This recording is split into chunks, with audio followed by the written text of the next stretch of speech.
Easy out. Young money. Cash money. Hey, what's up, guys? It's Nunnker. I'm here to do my again late predictions. Yes, again, of course, I'm sorry about this, but this time it was partly because I was lazy, and then if you guys hold on. It's kind of weird angle, but anyways, if you guys don't know, I like to do my predictions in general very late because of lately a lot of injuries have been occurring. So then it's like you predict and then you predict for nothing. You got to do another video giving your thoughts on the guys who got injured or whatever. And because this way I can get my final thoughts and make sure that's who I want. This way I don't change my mind, a few weeks later. I like to watch what they have to say, watch the countdown, all that, but I don't like to do them this late, of course. So, yeah, I'm sorry about this, guys. Sorry about that. I made a UFC 102 prediction video about a week ago, I'm gonna say. About a week ago. And I closed iMovie, didn't save, got deleted, whatever. Or I didn't close iMovie. I think my computer ran out of power. I don't remember. But anyways, so I got lazy and just didn't make another one until now. So I'm just gonna run through the main card because the preliminaries already happened. It's now 9:36 p.m. All right, let's get going. So first fight of the night: Chris Lieben versus Jake Rochelle. Lieben coming off the loss to Bisping, heavy-handed, decent ground game. Rochelle more of a grappler, I'd say. I think Lieben though is gonna win a TKO in this fight. I don't think Rochelle is going to have anything for Lieben. Lieben's going to come out, swing, he's going to want to prove something. Lieben TKO. Next fight of the night, Krzysztof Szozinski, Ultimate Fighter castmate, taking on Brandon Vera. Brandon Vera, obviously, when he came down to light heavyweight, at first he went to kind of a slump. He wasn't looking that great. He's coming off a win over Mike Pat, where he looked very good, used some vicious leg kicks. Szozinski on a 3-fight win streak. He beat Shane Prim and former WC champ Brian Stanbooth by Kimura, and his last fight he beat Andre Guzman by first-round technical knockout. I think that we're going to see Vera be overall better here. I think he's going to be a little faster. Szozinski's big, but Vera used to fight at heavyweight, so I don't think that'll be a big factor. Vera will be, I think, the better grappler. I think he'll be a lot faster, about even stand-up. I think I'm going to go with Vera by a submission or TKO. I don't know. That's a tough one. But I'm going with Brandon Vera by either sub or TKO. I guess I'll say a TKO.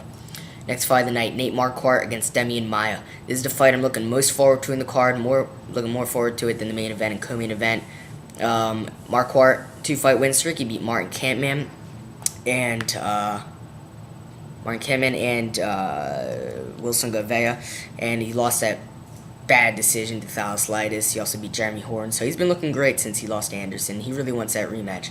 Demian Maia, undefeated, in my opinion, the best jiu-jitsu or grappler in MMA. He has the best jiu-jitsu in MMA, in my opinion. Trains with Wanderlei Silva, so on the feet, I think he'll be all right. I think we're gonna see Demian Maia somehow get this fight to the ground, like he usually does, and win either a second or third round submission. So I'm going with Maia by submission. Co-main event: Keith Jardine against Thiago Silva. Both coming off a loss. Jardine is kind of hot and cold. He can never really get a win streak going. Coming off a loss to Quentin Rampage Jackson. He's beat Chuck Liddell. He's beaten Brandon Vera. He's beaten Forrest Griffin. But he's lost to Houston Alexander. He's lost to Wanderlei Silva. And he's lost to Jackson. Thiago Silva got his first loss ever in his last fight to Lyoto Machida. With 1 second left in the fight. No shame in that loss, though. But I do think Thiago Silva is overrated. I'm a big Thiago Silva fan. Don't get me wrong. He's one of my favorite light heavyweights. I think he's overrated, though.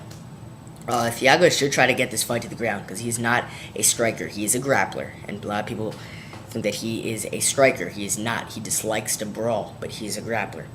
I think that we're going to see Jardine, though, just be overall better. Better training camp. He trains with guys like Rashad and GSP and, Marquardt. And I think Jardine is going to come out with a good game plan. And I think that we'll see him use leg kicks a lot and probably try to keep this fight on the feet. And I think Keith Jardine will win a unanimous decision. I don't see him finishing Thiago Silva. Main event, Randy Couture, Randy Natural Couture, UFC Hall of Famer, former UFC heavyweight champion, former UFC light heavyweight champion, against Antonio Rodrigo Nogueira, former Pride heavyweight champion. This is a long-awaited fight. The loser, it's a must-win fight, put it that way. Nogueira lost his last fight to Frank Mir. He had staph infection, so it's not as big as a loss. He had staph infection. Mir just he was the first man ever to finish him. Nogueira's legendary recovery ability. Couture coming off the loss to Brock Lesnar. I do think Couture is a little bit overrated, and I'm not saying that because I don't like him. Couture is a great fighter, one of my favorite heavyweights. Again, but everybody was talking about him after he beat Tim Sylvia. Ray Mercer beat Tim Sylvia in 9 seconds. He knocked him out, or 10 seconds, excuse me. Fedor submitted Tim Sylvia in 36 seconds. And Sylvia was never that great, but it took Couture 5 rounds to beat him. Even though he won all 5 rounds, I still think he's a little overrated. And Gonzaga, it's like, alright. But Carlin beat him in the first round. Verdun beat him in the second. But, I don't know, I think he's a little bit overrated. And he's getting older. Age is never a factor, though, with him, but just saying. Obviously a veteran, great Greco-Roman wrestling, great wrestling in general, decent stand-up, great cardio, trains obviously out of his own gym, Extreme Couture, with a lot of good fighters coming out there. Nogueira, though, I think is just going to probably try to, I don't know, I think he'll be better everywhere. On the feet, I think I'll give Nogueira an advantage in boxing. On the ground, Randy obviously has the better wrestling, but overall, I think it'd be better for Nogueira because his jiu-jitsu skills are fantastic. And just saying, Nogueira also did beat Tim Sylvia. He actually finished him in the third round with a guillotine. But anyways, I think Nogueira is either going to win a submission or a split decision.